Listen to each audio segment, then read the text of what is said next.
What's up, y'all? Welcome back to my channel. I'm Chef K, and today I'm going to show you guys how to make Olive Garden's chicken and gnocchi soup. Enough talk, we're going to get into the soup because I'm over here eating it right now. It's almost done, but yeah, let's go make some. So I've got some boneless, skinless chicken thighs here, and I'm just going to drizzle some olive oil over that and then season it with some black pepper, some dried oregano, some salt, some garlic powder, and some smoked paprika, and just massage that in. And then I'm going to stick that in the oven on 400 degrees and bake that for like 25 minutes. So all of the measurements for this recipe will be down below in the description box, but I'm going to show you guys the rest of the ingredients that I'm going to be using for this soup. So I've got some unsalted butter, some onions, carrots, chicken broth, some flour, lemon juice, fresh thyme and rosemary, and some dried oregano. I've also got some olive oil that I put in this bottle. It says extra virgin, but it's really just regular olive oil because Trader Joe's wanted to mark up the price for this bottle to $12.99. It used to be $5.99. But anyway, I'm about to go on a rampage. Then I've got some celery, some garlic, heavy cream, supposed to be 2 cups, but you get the picture. Some nutmeg, some dried oregano, garlic powder. I've got some salt, nutritional yeast, some black pepper, spinach that I ended up rough chopping, some gnocchi, and some parsley for garnish. So now over medium-low heat, I'm just going to add in my olive oil and then add in my butter and allow the butter to melt down. I let mine go a little bit too long. It's like brown butter now, but it's all good because brown butter never hurt anybody. So now we're just going to add in our onions and our celery and allow that to cook for 3 minutes.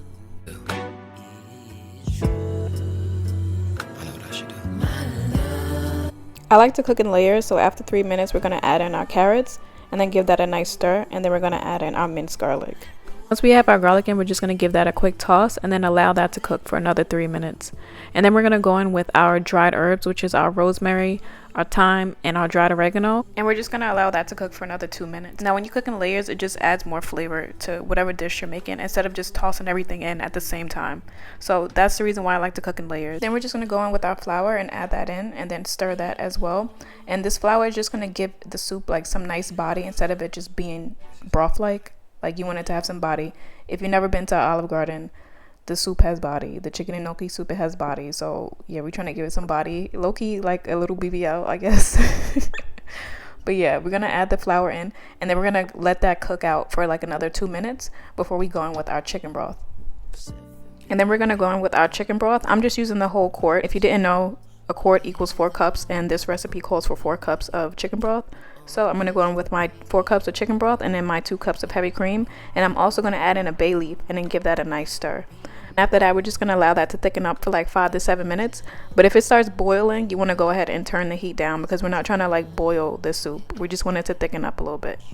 At this point, your chicken should be done, so I'm just going to take it out the oven and then I'm going to shred it by hand. You can also just buy rotisserie chicken from the grocery store and shred that up as well. But I just decided to do chicken thighs. So I'm going to shred this up, and this is what it will look like once I finish doing all of it. And then I'm just going to add that into the soup as well.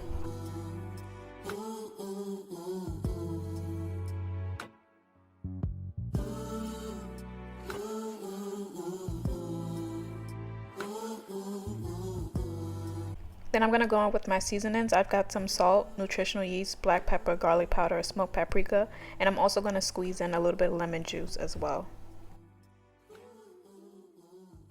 And then I'm going to go in with some nutmeg, just going to grate a little bit. I ended up going to the store because I was like, let me stop playing around and just use the real deal, because I was trying to be lazy and save myself a trip to the grocery store.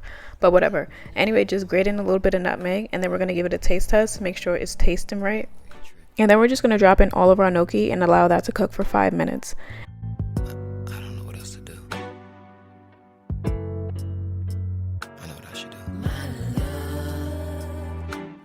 And then once the gnocchi is cooked, we're going to go ahead and add in our chopped spinach. And the reason why I'm saving the spinach to the end is because I want the spinach to stay bright green. If I had added this in earlier, the spinach would have just lost all of its color. So I'm just going to save it to the end. And after that, we're just going to give it a nice stir. And then it should look something like this. Mad delicious. So now we're just going to plate it and give it a taste test. 7 billion people in the world, but I just want what it is all. Only thing that we are keeping on is the radio. Let me know. Let me know. Can I go down on you, baby? 'Cause I'm down for you, lady. You just gotta let me know. You just gotta let let me. All right, now time for the taste test.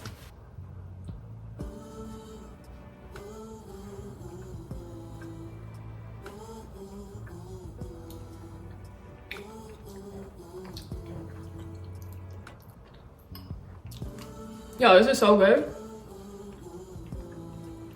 The only thing that I'm missing is an Olive Garden breadstick, but I was not making that for this video because it would have took way too long. Not that it would take long in general, but just when you film a YouTube video, everything just takes longer. So, but this is so good.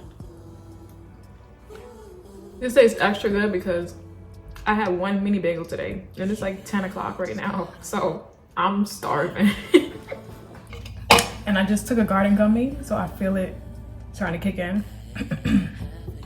Yeah, let me get off. I'll check you guys in the next video later.